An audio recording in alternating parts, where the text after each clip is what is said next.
Om Swastiastu. Halo semua, perkenalkan nama saya Niloika Wahyuni, presensi 36 dengan NIM 2311031165, kelas A1 Denpasar semester 4. Nah, pada kesempatan kali ini saya akan membuat video pembelajaran kepada salah satu siswa SD. Untuk adik bisa diperkenalkan? Halo semuanya, perkenalkan nama saya Nikita Sinta Dewi. Saya sekolah di SD Saraswati 1 Denpasar, kelas 3 SD. Oke, nah pada kesempatan kali ini saya akan mengajarkan materi bab 2, yaitu aku bagian dari masyarakat. Nah, di sini kakak akan bahas materi bab 2, yaitu aku bagian dari masyarakat. Untuk Cynthia nanti materinya bisa dicatat ya.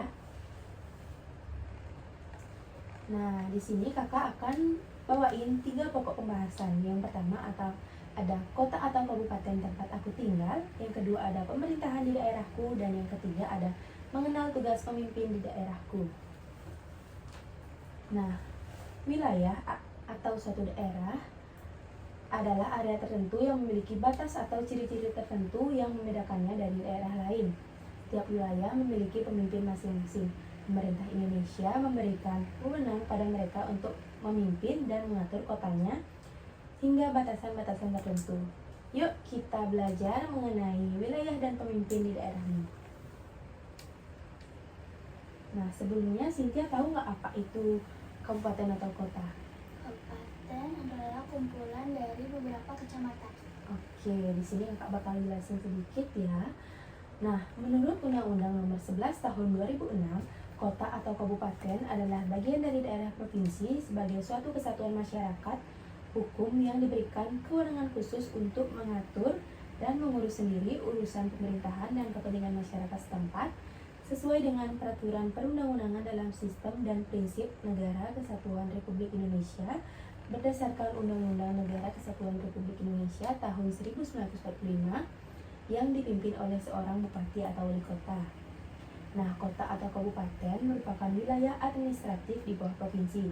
Keduanya berada di tingkat yang sama tetapi memiliki perbedaan dalam luas wilayah dan kepadatan penduduk. Suatu wilayah bisa menjadi kabupaten atau kota karena memenuhi persyaratan tertentu. Misalnya seperti luas wilayah, jumlah penduduk, dan batas wilayah. Nah, contohnya Provinsi Bali memiliki 8 kabupaten dan 1 kota. Di antaranya ada Kabupaten Badung, Kabupaten Bangli, Kabupaten Beleng, Kabupaten Gianyar, Kabupaten Jembrana, Kabupaten Karangasem, Kabupaten Klungkung, Kabupaten Tabanan, dan Kota Denpasar. Oke, sudah? Ya? Nah, selanjutnya di sini kakak mau bahas lambang daerah. Nah, setiap kota atau kabupaten memiliki logo atau lambang yang berbeda-beda. Lambang tersebut disebut dengan lambang daerah. Nah, lambang daerah merupakan panji kebesaran dan simbol kultural bagi masyarakat daerah yang mencerminkan ciri khas daerah dalam Negara Kesatuan Republik Indonesia yang dituangkan dalam simbol-simbol bermakna filosofis. Nah, lambang daerah berfungsi sebagai tanda identitas suatu daerah dan sebagai pengikat kesatuan sosial budaya masyarakat daerah dalam Negara Kesatuan Republik Indonesia. Nah, lambang daerah dapat ditemukan pada bangunan resmi pemerintahan daerah, gapura, tanda batas antar provinsi, kabupaten dan kota, kop surat, kantor kecamatan, kelurahan atau desa, serta sebagai rencana atau gambar kelengkapan busana. Nah, bentuk lambang daerah sangat beragam, yakni bisa berbentuk segi 5, gapura, perisai, penampakan alam, penampakan buatan, kekayaan alam, senjata tradisional maupun hewan khas daerah tersebut. Nah, lambang daerah memiliki arti dan makna yang berbeda-beda sesuai dengan ciri khas daerah tersebut. Oke. Nah, di sini bisa dilihat kakak sudah nyantumin beberapa lambang daerah di Provinsi Bali ya. Tentunya. Nah, yang pertama ada Kabupaten Badung dengan ibu kota Mangupura. Bisa dilihat lambang daerahnya seperti ini ya. Yang kedua ada Kabupaten Bangli dengan ibu kota Bangli. Lambang daerahnya seperti ini. Yang ketiga ada Kabupaten Buleleng dengan ibu kota Singaraja. lambang daerah yang seperti ini. Yang keempat, ada Kabupaten Gianyar dengan ibu kota Gianyar dengan lambang daerah seperti ini. Yang kelima, ada Kabupaten Jemberana dengan ibu kota negara dengan lambang daerah seperti ini. Yang keenam, ada Kabupaten Karangasem dengan ibu kotanya Amrapura, lambang daerahnya seperti ini. Selanjutnya ada Kabupaten Klungkung dengan ibu kota Semarapura, lambang daerahnya seperti ini. Yang kedelapan, ada Kabupaten Tabanan dengan ibu kota Tabanan, lambang daerah seperti ini. Dan yang terakhir ada Kota Denpasar dengan lambang daerah seperti ini ya. Oke, kita lanjut. Nah, pembahasan yang kedua ada pemerintahan di daerahku. Nah, wilayah kota atau kabupaten adalah wilayah yang cukup luas, penduduknya juga cukup banyak. Untuk memudahkan pelayanan kepada masyarakat dibentuk beberapa kecamatan. Nah, kecamatan dipimpin oleh seorang camat. Camat tidak dipilih oleh masyarakat, melainkan dipilih oleh wali kota atau bupati. Nah, dalam suatu kecamatan ada beberapa desa atau kelurahan. Desa berkedudukan di kabupaten, sedangkan kelurahan berkedudukan di kota. Di setiap kabupaten pasti terdapat desa dan kelurahan, sedangkan di kota hanya terdapat kelurahan saja. Nah, di beberapa daerah di Indonesia, desa memiliki sebutan yang berbeda-beda. Misalnya di Sumatera Barat disebut nagari, di Aceh disebut gampong, dan di Papua dan Kutai Barat disebut kampung. Oke, bisa Kak lanjut? Nah, selanjutnya ada RT dan RW. Nah, RT itu rukun tetangga dan RW adalah rukun warga. Nah, RT dan RW dapat dilakukan atas ide masyarakat. RT dibentuk demi membantu pemerintah mengatur dan melayani masyarakat. Apabila masyarakat ingin membentuk RT dan RW akan dilakukan diskusi atau musyawarah. Nah, musyawarah ini akan diselenggarakan oleh lurah atau kepala desa. Nah, setiap RT terdiri dari paling sedikit 30 kepala keluarga. Dan setiap RW terdiri paling sedikit dari 3 RT dan paling banyak 10 RT. Nah, kalau di Bali kan nggak ada RT RW tuh, biasanya di Bali adanya Banjar. Kayak di sini kan Banjar dekat ada Banjar Sari. Nah, sebenarnya sama aja sih, cuman penyebutannya aja yang berbeda. Kalau di daerah lain selain Bali mungkin ada RT RW gitu. Nah, selanjutnya ada mengenal tugas pemimpin di daerahku. Nah, dalam sistem pemerintahan daerah, pemimpin memiliki peran penting dalam memastikan kesejahteraan masyarakat dan kemajuan daerah. Pemimpin di tingkat kabupaten atau kota memiliki tugas dan kewenangan masing-masing dalam mengelola sumber daya, membuat kebijakan, serta menjalankan program pembangunan. Kita sebagai bagian dari masyarakat perlu memahami bagaimana peran pemimpin daerah dalam meningkatkan kualitas hidup rakyat dan mempercepat pembangunan. Nah, di sini kakak akan bahas dari mulai RT atau RW. RT atau RW dipimpin oleh ketua RT atau RW. Bisa dicatat ya untuk tugas-tugasnya. Nah, yang pertama ada membantu pemerintahan desa atau kelurahan untuk menyelenggarakan pemerintahan. Selanjutnya ada pendataan kependudukan dan pelayanan administrasi pemerintahan lainnya. Selanjutnya ada pemeliharaan keamanan, ketertiban dan kerukunan bagi warga masyarakat. Yang terakhir ada pembuat gagasan dalam pembangunan dengan mengembangkan aspirasi dan swadaya murni masyarakat. Oke, lanjut. Selanjutnya ada kelurahan atau desa yang dipimpin oleh lurah atau kepala desa. Tugasnya yaitu menyelenggarakan pemerintahan desa. Selanjutnya ada melaksanakan pembangunan desa. Selanjutnya melakukan pembinaan dan pemberdayaan terhadap masyarakat desa. Selanjutnya ada melaksanakan pelayanan. Selanjutnya ada memelihara ketertiban dan ketentraman. Dan yang terakhir ada memelihara fasilitas pelayanan umum. Oke, kita lanjut. Selanjutnya ada kecamatan yang dipimpin oleh seorang camat. Tugas-tugasnya ada pengorganisasian pemberdayaan masyarakat. Yang kedua ada pengorganisasian upaya penyelenggaraan ketentraman dan ketertiban umum. Selanjutnya ada pengorganisasian pemeliharaan prasarana dan fasilitas pelayanan umum pembinaan penyelenggaraan. Selanjutnya ada pembinaan penyelenggaraan pemerintah kelurahan.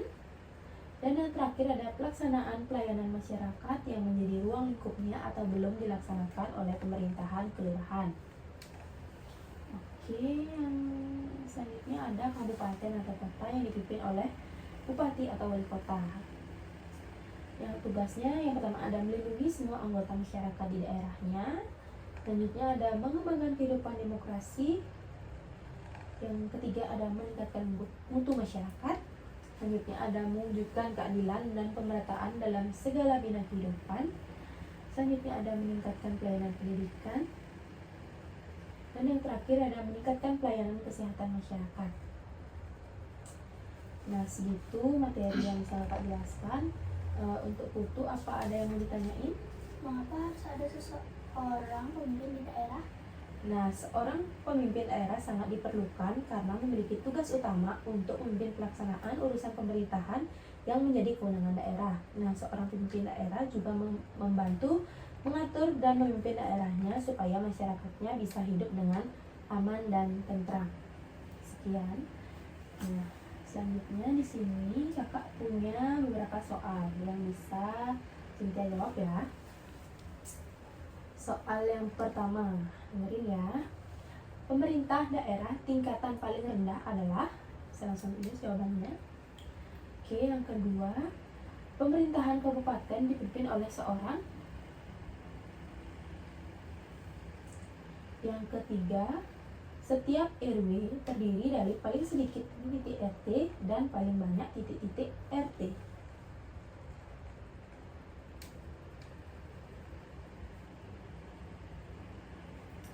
Oke, tuh soal yang terakhir. Coba sebutkan 3 tugas pemerintahan bupati atau wali kota.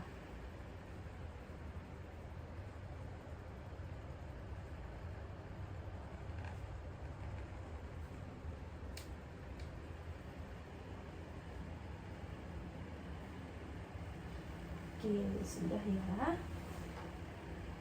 Nah, bisa dibacain ya jawabannya. Untuk soal yang pertama, pemerintah daerah tingkatan paling rendah adalah RT. Soal yang kedua, pemerintahan kabupaten dipimpin oleh seorang Bupati. Yang ketiga, setiap RW terdiri dari paling sedikit titik-titik RT dan paling banyak titik-titik RT. Paling sedikit 3 RT dan paling banyak 10 RT. Yang terakhir, coba sebutkan 3 tugas pemerintahan bupati atau wali kota. Melindungi semua anggota masyarakat, meningkatkan pelayanan pendidikan, mengembalakan kehidupan pendemokrasi. Banyak jawabannya ya. Ya, jawabannya sudah benar sekali ya. Nah, untuk Cynthia bisa dibacain kesimpulan atau catatan kecil yang udah Cynthia pahami dari materi yang udah Kakak sampaikan hari ini ya. Kota kabupaten adalah bagian dari daerah provinsi. Provinsi Bali memiliki 8 kabupaten dan 1 kota, dan diantaranya Kabupaten Badung, Kabupaten Bangka, Kabupaten Buleleng, Kabupaten Gianyar, Kabupaten Jembrana, Kabupaten Karangasem, Kabupaten Kelungkung, Kabupaten Tabanan, dan Kota Denpasar. Setiap kota kabupaten memiliki logo atau lambang daerah berbeda-beda. RT atau rukun tetangga dipimpin oleh ketua RT. RW atau rukun warga dipimpin oleh ketua RW. Kelurahan atau desa dipimpin oleh lurah atau kepala desa. Kecamatan dipimpin oleh seorang camat. Kabupaten atau kota dipimpin oleh bupati atau wali kota. Setiap pemimpin daerah memiliki tugas yang berbeda-beda tergantung daerah yang dipimpin. Oke, ya bagus sekali untuk kesimpulannya Cynthia. Nah, di sini Kakak juga ingin menyampaikan kesimpulan dari pembelajaran kita hari ini ya. Setiap individu adalah bagian dari masyarakat dan memiliki peran dalam kehidupan sosial, termasuk dalam lingkungan kota atau kabupaten tempat tinggalnya. Nah, kota atau kabupaten memiliki karakteristik yang berbeda, baik dalam luas wilayah, kepadatan penduduk, maupun sektor utama pembangunan. Nah, meskipun berbeda, baik kota maupun kabupaten tetap memiliki pemerintahan daerah yang bertugas mengatur dan mengelola wilayahnya agar masyarakat dapat hidup dengan tertib dan sejahtera. Nah, pemerintahan di daerah terdiri dari pemimpin daerah yaitu bupati untuk kabupaten dan wali kota untuk kota. Mereka bertanggung jawab dalam menjalankan kebijakan daerah serta memastikan pelayanan publik berjalan dengan baik. Dengan kepemimpinan yang baik, kota atau kabupaten dapat berkembang lebih maju dan masyarakat dapat hidup dengan lebih sejahtera. Nah, sebagai individu dalam masyarakat, kita juga memiliki tanggung jawab untuk ikut serta dalam menjaga lingkungan, menaati peraturan, dan berkontribusi dalam pembangunan daerah. Dengan bekerja sama dan saling menghormati, kita dapat menciptakan kehidupan yang harmonis serta membantu mewujudkan daerah yang lebih baik bagi kita semua. Nah, sekian ya materi yang bisa Kakak sampaikan pada hari ini. Terima kasih untuk Cynthia yang sudah mau mendengarkan materi dari pembelajaran kita hari ini. Nah, sekian yang dapat saya sampaikan. Akhir kata saya tutup dengan Parama Santi. Om Santi Santi Santi Om.